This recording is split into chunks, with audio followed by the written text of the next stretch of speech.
1 João, capítulo 3, a partir do versículo 11, o título diz assim: o amor aos irmãos e o ódio ao mundo. O amor aos irmãos e o ódio ao mundo. Nós estamos estudando a carta de 1 João, desde o capítulo 1, versículo 1, verso a verso.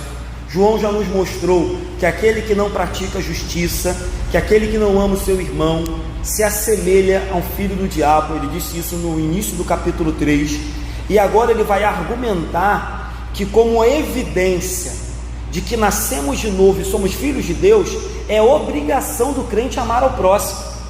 Não é uma orientação, um conselho apenas de Deus, é determinação, é evidência. Quando amamos o próximo, evidenciamos que algo mudou na nossa vida, que não somos mais os mesmos, que o Espírito Santo entrou na nossa vida.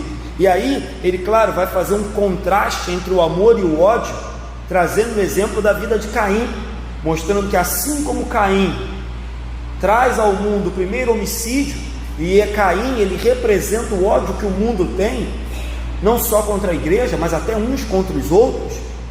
O amor de Deus, o amor de Cristo, que se entregou na cruz por nós, deve ser o amor que conduz a nossa vida, a vida da igreja.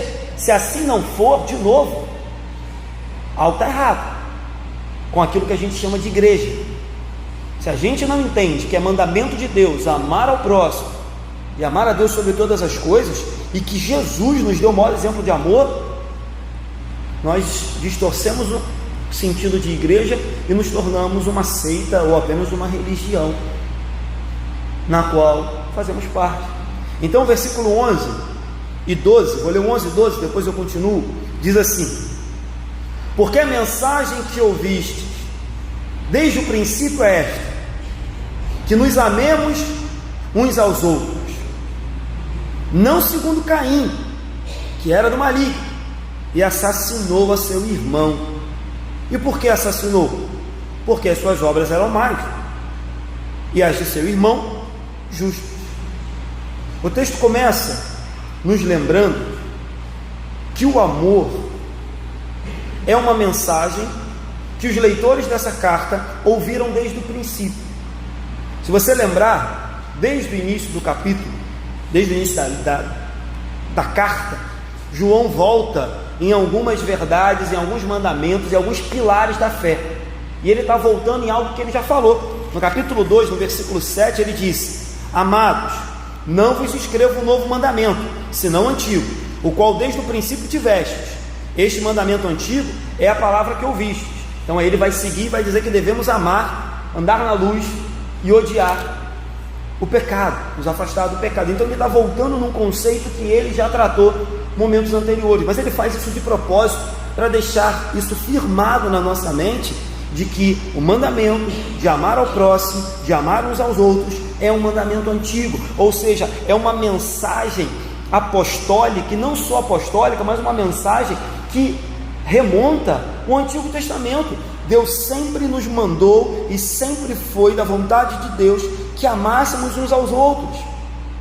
Então, diferente da pregação dos falsos mestres, que nessa época estavam invadindo a igreja e dizendo que era possível amar a Deus e amar ao mundo ao mesmo tempo, viver com Deus e viver com o mundo ao mesmo tempo, João diz: não, a nossa mensagem é antiga, a nossa mensagem não é uma novidade, a nossa mensagem ela veio desde o princípio, desde a eternidade, desde que o mundo é mundo, desde que o ser humano ouve o Evangelho pela primeira vez, ele vem a conhecer que um dos pilares do Evangelho é amar ao próximo.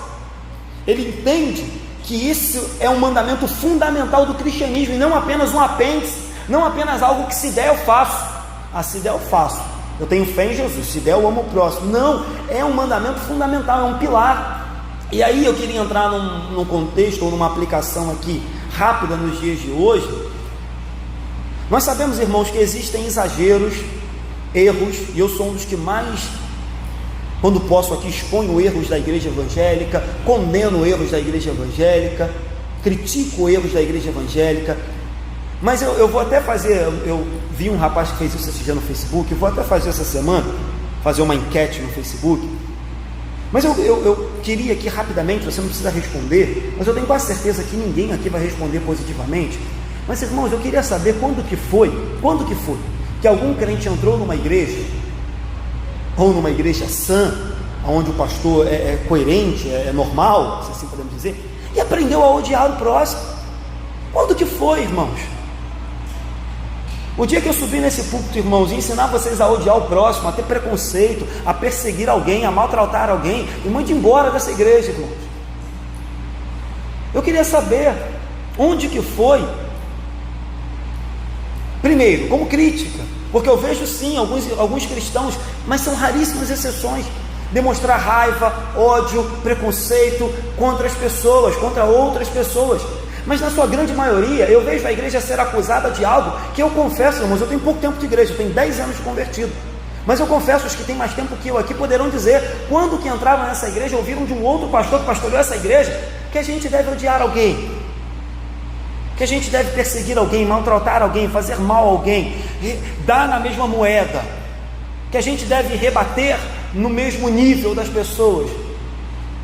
Que Deus me perdoe, irmão, se a minha mente falha, mas eu confesso que eu nunca ouvi isso de nenhum pastor que eu já tive, e que nunca ensinei isso, porque eu sempre entendi, como disse aqui, desde o princípio, quando eu entrei numa igreja evangélica, que eu era o mais miserável pecador, como diz o apóstolo Paulo, fui salvo pela graça, pelo perdão de Deus, e não compete a mim fazer outra coisa a não ser amar e perdoar o próximo, porque foi isso que Deus me ensinou. Claro, não sou conivente, nem concordo com o pecado, com a maneira de vida que as pessoas vivem fora do evangelho, mas eu nunca aprendi isso, eu nunca ensinei isso na igreja. Então, sim, existem cristãos que distorcem o evangelho, mas na sua grande maioria acho que a acusação que recebemos e que as denúncias que fazem contra a igreja, elas não condizem com a verdade, com a grande maioria. Duvido que aquele que tem mais tempo de igreja aqui possa falar: olha, pastor, 50 anos atrás eu aprendi a odiar alguém. Não foi isso que Jesus ensinou, e eu tenho certeza que não é isso que as grandes, ou a maioria das igrejas ensinam, porque diferente do amor, o ódio, pelo que vimos aqui na pessoa de Caim, representado na pessoa de Caim, ele destrói, ele mata, ele é perverso, ele é maligno, ele é venenoso, ele corrompe, e nenhum cristão em sã consciência deseja isso, ou acha isso bom.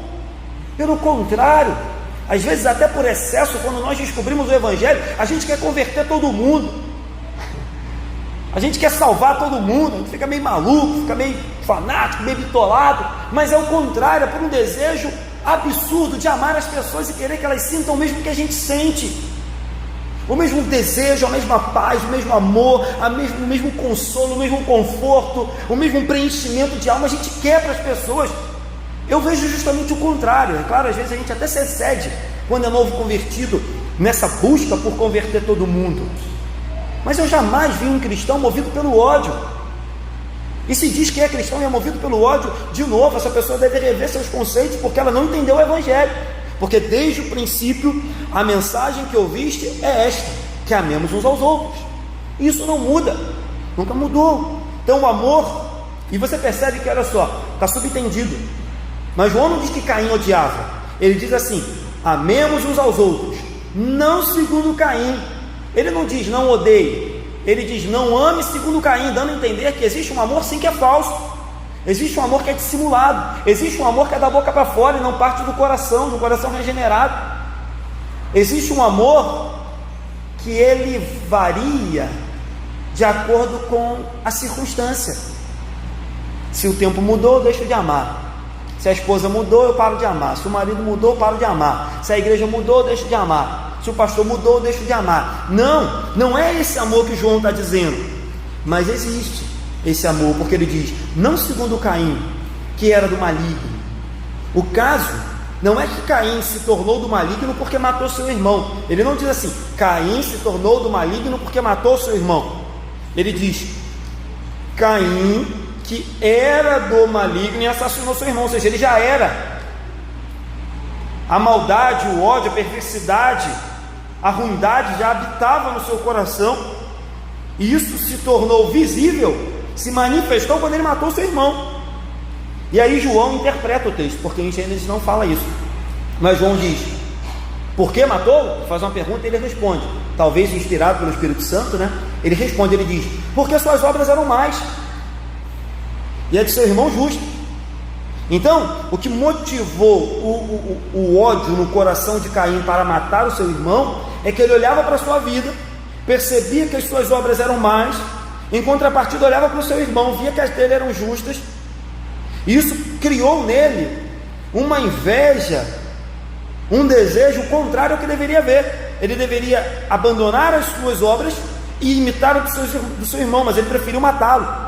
E aí, rapidamente também, eu já presenciei isso, e talvez você também já tenha presenciado, e eu já falei isso aqui na igreja. Às vezes você não precisa nem falar nada para um amigo, para um parente, para um colega de trabalho, para um colega de faculdade. Você não precisa exortá-lo, você não precisa repreendê-lo. Pelo simples fato de ele saber que você é crente e ele fazer alguma coisa errada, ele já fica meio irado. Eu já disse isso aqui. Eu fazia parte de um grupo em que éramos uns 9 evangélicos e uns 11 católicos. Os evangélicos tinham lá suas falhas e seus problemas também, tinham mesmo. A gente sabe que evangélico é tudo problemático, e é verdade. Que Deus tenha misericórdia e vá nos tratando todos os dias. Mas no grupo católico existia um pecado que era muito visível, muito aparente. Esses 11 católicos, na sua grande maioria, eles bebiam muito, faziam muito uso de vodka, de bebida alcoólica forte, se embriagavam, e alguns tinham uma segunda mulher. E certa feita, numa discussão que não tinha nada a ver com isso, com um desses católicos, parece que só por olhar para a minha vida e perceber que, sem falar nada, eu não concordava com aquelas práticas, ele começou a desferir um monte de acusação contra a minha pessoa, dando a entender que um dia eu já tinha repreendido aquela atitude dele, sendo que eu nunca tinha falado. E aí eu lembrei dessa passagem que diz assim: olha, o fato das obras dele serem más faz com que ele olhe para nossas obras como justas e sinta ódio, e se sinta mal. Mas qual era o certo? Ele parar de cometer tais atitudes, abandoná-las. Mas ele preferiu, numa certa discussão, que não era por isso, soltar todo esse tipo de coisa, e aí me chamou de fariseu, um monte de coisa. A discussão foi boa, depois a gente se perdoou. Mas eu percebi isso, que às vezes a gente não precisa repreender, falar, nem dizer nada. O simples fato de sermos diferentes, o simples fato de não aceitarmos suborno, de não aceitarmos corrupção, de não fazermos o que todo mundo faz, de não aceitarmos aquele jeitinho, faz com que as pessoas olhem para a gente de forma diferente. Já falei isso aqui na igreja. Eu passei metade da minha faculdade colando, aí depois que eu me converti, passei a outra metade sem colar, e era uma luta, não colar e não dar cola. Era luta, porque as pessoas achavam ruins, nunca falaram abertamente, mas era complicado, porque o simples fato de fazer ou de cumprir boas obras faz com que as pessoas entendam que você as ofende. O simples fato de olhar para a nossa vida e ver uma vida diferente já é ofensa para o mundo, e o mundo nos odeia por isso. Então João diz que Caim é o símbolo daqueles que são do maligno, ao passo que Abel, ele não diz o nome de Abel, seu irmão, é aquele que representa aqueles que praticam obras justas, obras de justiça. A gente sabe que a palavra maligno no grego também é usada para Satanás, e a palavra justo, ou atributo justo, várias vezes é usada para Jesus. Então João está fazendo um contraponto aqui de propósito. Vamos lá, 13:14 diz assim: irmãos, não vos maravilheis se o mundo vos odeia. Nós sabemos que já passamos da morte para a vida, porque amamos os irmãos. Aquele que não ama permanece na morte. Agora João dá a sequência e diz assim: olha, não fiquem admirados se o mundo odeia vocês. O que estava acontecendo?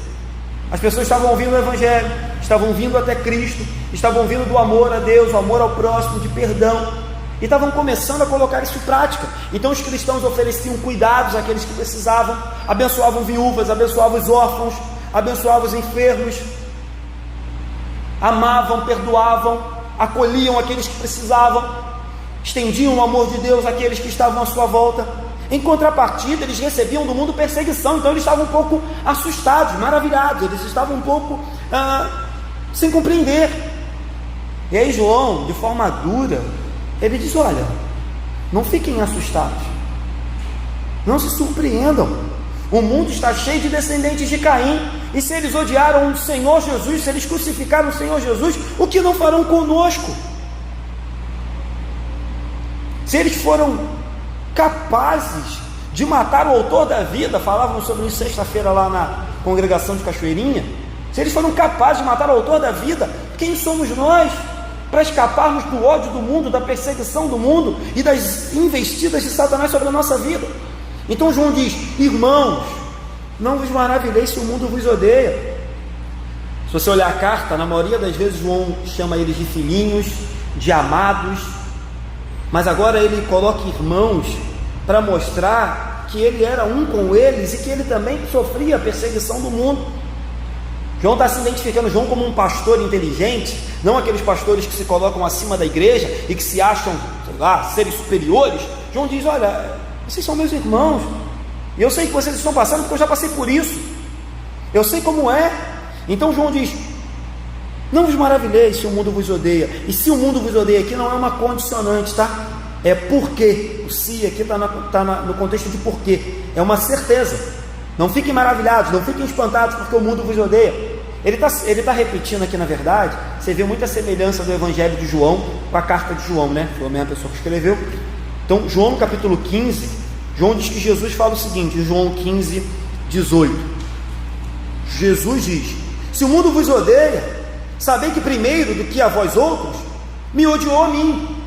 Então João só está trazendo à nossa memória o seguinte: olha, lembre que Jesus já nos avisava quando esteve conosco.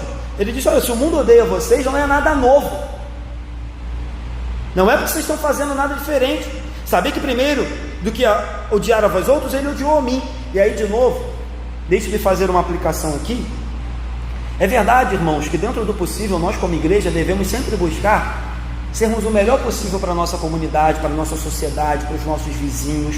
Como igreja, a gente deve procurar sempre não dar motivo para sermos pedra de tropeço, para trazer escândalo, para ser vergonha do Evangelho.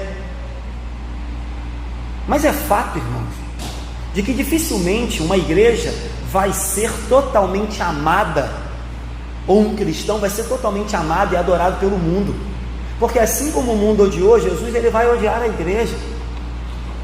Eu costumo dizer, é claro que existem exceções, mas eu costumo dizer que quando uma igreja começa a ser muito aceita, muito amada, muito bem frequentada até por pessoas do mundo, é sinal de que aquela igreja está se assemelhando àquilo que as pessoas do mundo gostam.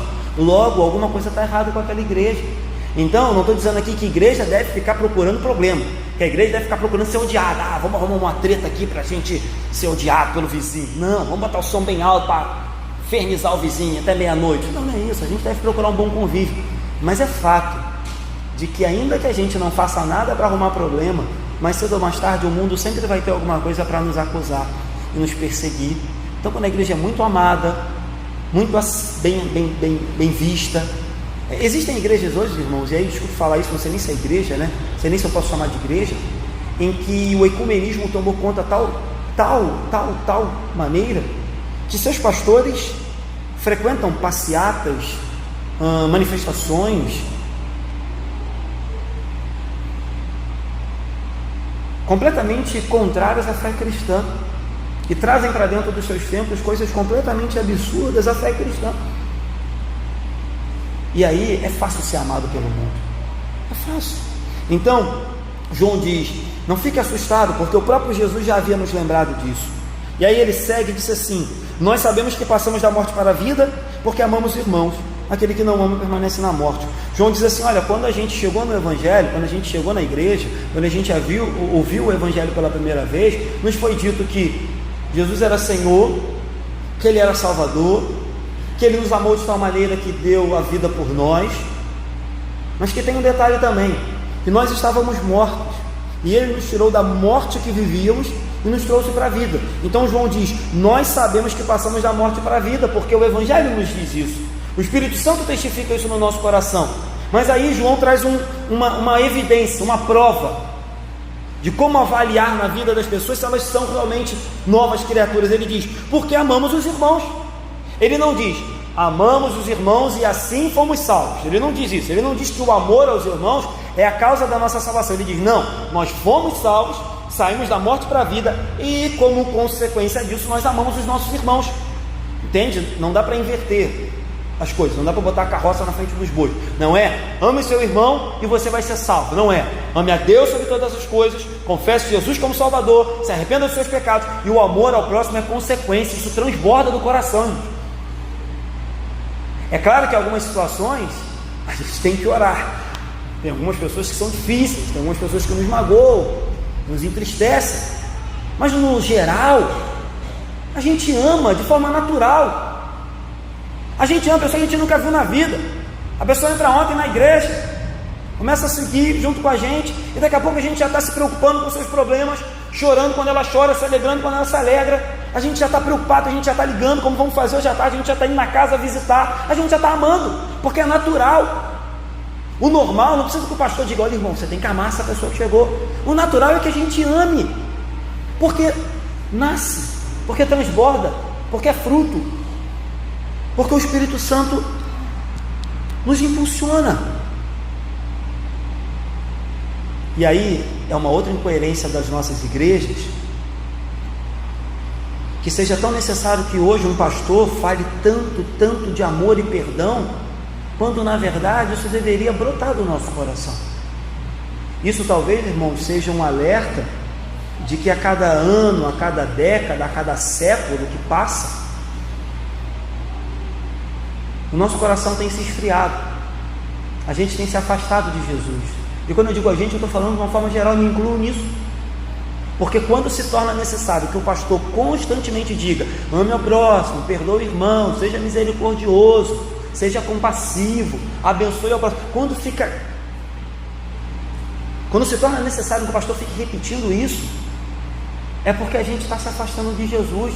Porque talvez se a gente estivesse muito perto de Jesus, eu acredito que não fosse necessário que um pastor precisasse ficar repetindo isso toda hora, porque isso é normal, isso é natural para aqueles que andam com Jesus. Então, aqueles que nasceram de novo amam seus irmãos. Em contrapartida, aquele que não ama permanece na morte. Então, o amor é uma marca espiritual. O amor, ele floresce a vida. O amor, ele preenche o vazio que havia dentro de nós. O amor nos identifica num mundo que odeia. O amor nos diferencia num mundo perverso. Em contrapartida, quando esse amor não preenche o coração, o que vai preencher é exatamente o oposto, é o ódio, é a ira, é a intriga, é a inimizade, é porfia, é contenda. Quando o amor de Deus não toma conta de tudo, a erva daninha começa a tomar conta. E quando menos percebe, a gente se pergunta: como é que eu cheguei aqui? Como é que eu estou fazendo isso? Como pode eu ter chegado a esse ponto? Que o amor foi se esfriando e o ódio foi tomando conta sem que a gente percebesse. Versículo 15: todo aquele que odeia o irmão é assassino. Ora, vós sabeis que todo assassino não tem vida eterna permanente em si. Vamos parar aqui. João chama todo aquele que odeia o seu irmão de assassino. É fato de que nem todo ódio leva à morte de ninguém, mas João Calvino dizia que o simples fato de desejar o mal de alguém, o simples fato de desejar o mal de alguém, faz com que a gente já crie no nosso coração ódio, e esse ódio nos torna semelhantes a assassinos. Jesus diz isso, não é, no Sermão do Monte? Aquele que odiar, aquele que desejar no coração, já pecou. Então a palavra assassino aqui aplica-se primeiramente a Satanás, mais uma vez. Em João, no capítulo 8, versículo 44, Jesus diz assim, João 8, 44: vós sois do diabo. Jesus está falando para os fariseus e judeus, que é o vosso pai, e quereis satisfazer-lhes os desejos. Aí Jesus diz: ele foi homicida desde o princípio, e jamais se firmou na verdade, porque nele não há verdade. Então, aquele que é homicida desde o princípio é Satanás. E todas as vezes que a gente permite que o nosso coração alimente um ódio e o desejo do mal a alguém, o que a gente está fazendo de novo é se assemelhar a Satanás. a gente está fazendo algo que deveria competir somente a Ele e aos seus anjos. E não é isso que a Bíblia nos ensina como cristãos. Um verdadeiro cristão, irmãos, ele busca a edificação do próximo, ele busca a melhoria da vida do próximo, ele busca ajudar ao próximo e não matar seu irmão. Ele busca usar os seus lábios para acalmar, confortar, consolar, ainda que às vezes seja necessário que nós venhamos a exortar alguém, mas na grande maioria das vezes o que a gente deseja para o próximo é a melhoria da vida dele, e não o amor, até porque a própria Bíblia diz isso, que o pai repreende o filho a quem ama. Então, inclusive quando repreendemos alguém, o fazemos com o desejo de que a vida dele seja transformada, e não com ódio no coração. Eu sei que às vezes a gente fica extremamente chateado com algumas práticas, com algumas atitudes, com algumas coisas que algumas pessoas fazem, e a gente fica irado, mas o que deve mover o nosso coração a repreender inclusive alguém, não é ódio, mas o amor, entendendo que aquela alma encontra-se numa situação extremamente perigosa, que aquela pessoa encontra-se numa situação extremamente incoerente para um cristão, e aí, por amor, o repreendemos. Então eu falei isso aqui na semana passada: erra aqueles que colocam tudo na conta de Satanás. Ah, pastor, eu caí em pecado por causa de Satanás. Essas pessoas erram, porque nós temos a nossa responsabilidade, nós somos pessoas livres, nós temos atitude, nós temos vontade, nós temos escolhas, desejos, mas é fato de que por trás de todo pecado existe a tentação, a artimanha, a sutileza de Satanás. Mas a gente não pode também, em contrapartida, dizer: olha, não tem culpa não, foi tudo culpa dele. Mas se por um lado, aquele que odeia o seu irmão não tem vida eterna,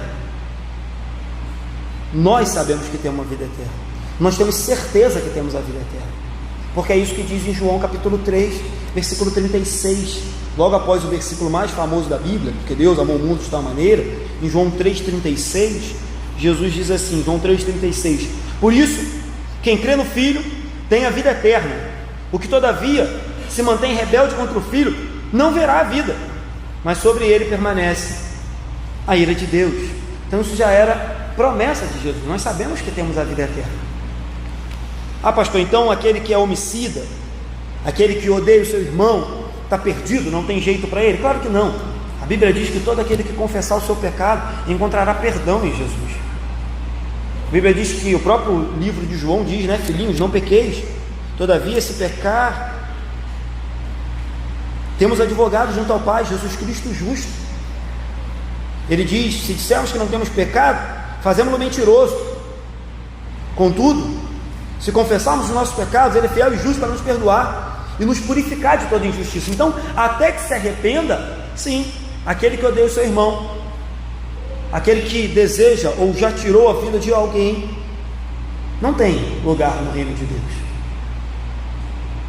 Mas todo aquele que se arrepende gozará do perdão de Deus. Talvez isso pareça um absurdo se dizer, mas lembre-se, Davi mandou matar um homem, e a Bíblia diz que ele era o homem segundo o coração de Deus. Moisés matou um homem, ele foi libertador do povo de Deus.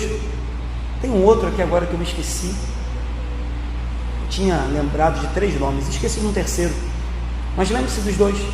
Davi matou um homem e era o homem segundo o coração. Ah tá, não é uma unanimidade, mas alguns dizem que Paulo participou de algumas execuções quando perseguia a igreja. Alguns dizem até que participou da morte de Estevão, apesar da Bíblia não deixar isso claro.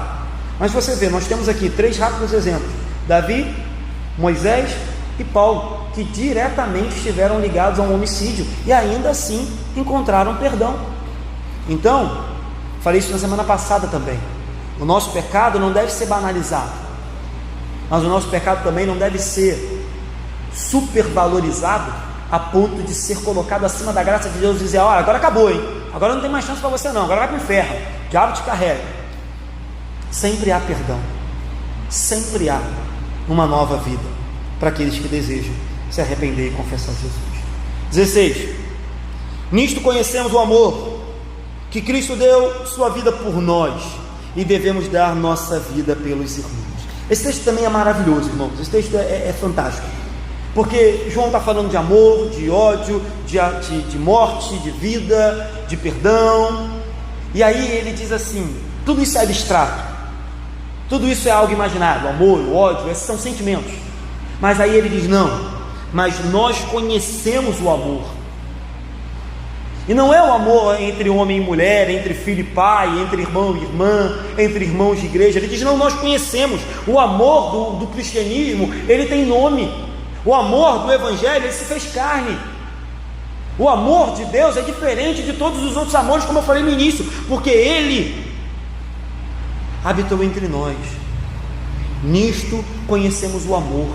Então a gente não conhece o amor, irmãos. E aí de novo, me desculpe os jovens, os adolescentes, aqueles que querem casar, você não vai conhecer o amor da sua vida. Eu espero que você conheça uma pessoa maravilhosa de Deus para a sua vida. Você não vai conhecer o amor da sua vida, ou esse namorado que você arrumou não é a representação plena do amor. A representação plena do amor tem nome, e esse nome é Jesus. É mais do que um sentimento. É por isso que eu costumo dizer aqui, existem exceções, mas às vezes quando eu escuto um casal dizer: olha pastor, o amor acabou, eu me pergunto: que amor é esse? O amor acabou, por isso a gente vai se separar. Existem exceções, irmãos, cada caso é um caso, mas no geral, que amor que acabou? Qual? Porque o amor de Deus, abre depois lá em 1 Coríntios, capítulo 13, diz que tudo sofre, tudo suporta, tudo crê, que ainda que os dons desapareçam, o amor permanece. Que amor que acabou? É duro falar isso, mas o amor do evangelho tem nome. Nisto conhecemos o amor, que Cristo deu a sua vida por nós. E aí o texto fica mais duro ainda e diz: e devemos dar nossa vida pelos irmãos. Percebe que grande contradição há entre odiar os irmãos, sendo que a Bíblia diz que nós devemos, se possível, dar a vida por eles, como Cristo deu por nós. Percebe que o amor é muito mais do que receber, mas é também dar, porque nós conhecemos o amor porque Cristo deu. Ele não pediu nada em troca, ele simplesmente voluntariamente se deu. E aí de novo há um grande problema nos relacionamentos de hoje, em que a gente quer muito receber, a gente quer ser amado, a gente quer ser agradado, a gente quer ser tudo, a gente quer ser presenteado, paparicado. Mas nisto conhecemos o amor que Cristo deu. Então, antes de querer receber, amor é dar, amor é se entregar, amor é abrir mão, amor é se identificar com o próximo, entender que, se possível for, e se necessário for, eu devo dar a minha vida pelos irmãos.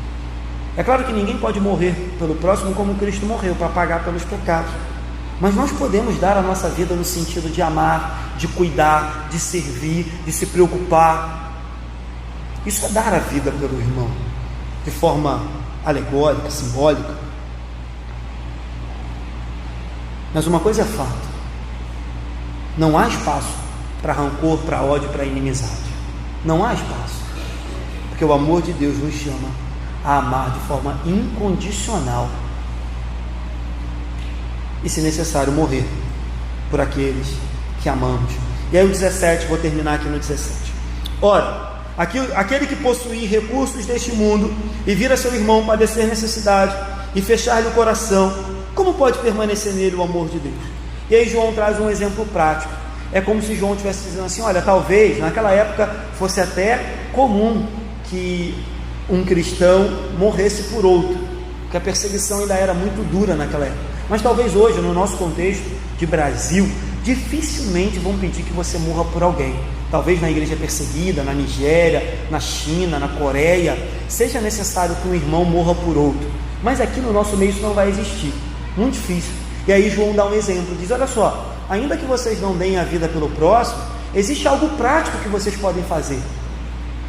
Então ele diz: aquele que tem recursos deste mundo, aquele que tem bens materiais, aquele que tem uma vida boa, dada por Deus, e vê o seu irmão padecer necessidade, e fecha o coração, Como pode permanecer nele o amor de Deus? É como se o João estivesse dizendo: olha que coisa louca, se o amor de Deus foi grande ao ponto de entregar o seu filho, o que é para mim e para você saciar a necessidade do próximo? Não é nada comparado ao que Jesus fez por nós. Então João diz: olha, se Jesus chegou ao ponto de dar a vida e a gente não consegue amar ao próximo a ponto de corresponder, ajudar nas necessidades mais básicas dele, pode ter certeza, o amor de Deus não está em nós. Como pode permanecer o amor de Deus? Porque o amor de Deus é o amor que faz a gente dar a vida pelo próximo. Então, irmãos, guarde isso. O mandamento de amar a Deus não pode ser separado de amar ao próximo como a ti mesmo. Esses mandamentos, eles estão e sempre estarão juntos. É impossível dizer eu amo a Deus, mas odeio ao próximo, porque o mandamento é sequencial. Amarás o Senhor teu Deus de toda a tua alma, de todo o teu entendimento. E sequencialmente Jesus completa, Jesus interpreta e diz: amarás a Deus de todo o coração e o próximo como a ti mesmo. É e, não é ou, não é talvez, não é se der. Então um erro muito grave, e talvez que tenha alcançado o coração de alguns irmãos, é achar que é possível servir a Deus, amar a Deus, andar com Deus e não cumprir a sequência do mandamento, que é amar ao próximo. Eles são inseparáveis. Eles são inseparáveis. E se tentarmos separá-los, vamos evidenciar que não conseguimos cumprir nem o primeiro. E aí eu quero fazer uma outra aplicação que já fiz aqui também, que é lógica. Existem dois erros: achar que é possível amar a Deus sem amar ao próximo, ou achar que é possível amar a Deus e isso não fazer você amar ao próximo. Esse é o primeiro erro. E o segundo erro é achar que é possível amar ao próximo sem primeiro amar a Deus. Esse é um outro erro, porque quando a gente vai amar ao próximo sem primeiro amar a Deus, acontece o que eu acabei de falar: o amor acaba, o amor passa, o amor muda, o amor se transforma às vezes até em possessivo. Por isso que a gente vê alguns homens que agridem mulheres, matam mulheres e dizem: ah, foi por amor. Ah, irmãos, que Deus me perdoe, mas minha mente chega a pecar. Que amor o quê? Por quê? As pessoas acham que é possível amar o próximo sem primeiro amar a Deus, e aí acontece isso. Então eles são inseparáveis. Não é possível amar o próximo sem amar a Deus, e não é possível amar a Deus e não amar ao próximo. Esses mandamentos andam juntos. Amém? Quero terminar, vou fazer 4 aplicações rápidas só para relembrar o que a gente aprendeu aqui. Primeiro, o amor é um mandamento antigo. Todo aquele que entra pelas portas dessa igreja deve entender desde o princípio que amar ao próximo é mandamento e não apenas um apêndice. Amor ao próximo é mandamento, e isso deve acompanhar a nossa vida, inclusive daqueles que a gente às vezes acha até que não são dignos do amor. Não estou aqui de novo para fingir uma falsa santidade, mas tem gente que a gente olha e fala assim: rapaz, essa pessoa não tem jeito, né? Esse não merece o amor, não. Mas talvez, irmãos, há um tempo atrás as pessoas falavam isso da minha vida e da sua, e Deus ainda assim nos amou. Então amar ao próximo é amar inclusive aqueles que às vezes a nossa mente diz: esse aí merece morrer. Eu sei que às vezes a gente pensa isso. Ame ao próximo é mandamento. Segundo, o amor é uma prova, é uma evidência da salvação, assim como o ódio é uma prova, é uma evidência de perdição. Cuidado, se você tem percebido que no teu coração o ódio tem tomado conta, volte aos pés da cruz, volte ao princípio e lembre-se que o mandamento de Jesus sempre foi que amássemos. Terceiro, conhecemos o amor. Nós conhecemos o amor. Não é algo que nós ouvimos falar, não é algo que nós sentimos simplesmente porque conhecemos alguém, nos relacionamos com alguém. Nós conhecemos o amor porque Jesus deu a sua vida por nós. Ele é o supremo exemplo de amor, e esse amor que nós devemos seguir. Quarto e último, o amor é demonstrado por atitudes Amor é sentimento, já falei isso aqui. Amor é dom de Deus, já falei isso aqui. O amor inunda o nosso coração, mas o amor é visto, o amor é demonstrado, o amor se materializa quando a gente demonstra compaixão, misericórdia, quando a gente abençoa o próximo, quando a gente ajuda o próximo, ou seja, quando a gente pratica obras de justiça para com o nosso próximo. O amor, assim como a fé, só de boca, não vale de nada. Eu tenho fé, mas não pratica nenhuma obra de justiça, não obedece a Deus em nenhum momento da sua vida, essa fé é mentirosa. Eu amo ao próximo, mas vê-lo, o seu ver, passar necessidade, não estende a mão, é da boca para fora. Então o amor é demonstrado nas nossas vidas quando a gente, a semelhança de Jesus, tem compaixão e misericórdia daqueles que precisam. Amém? Terminar, pedir que você fique de pé para a gente orar.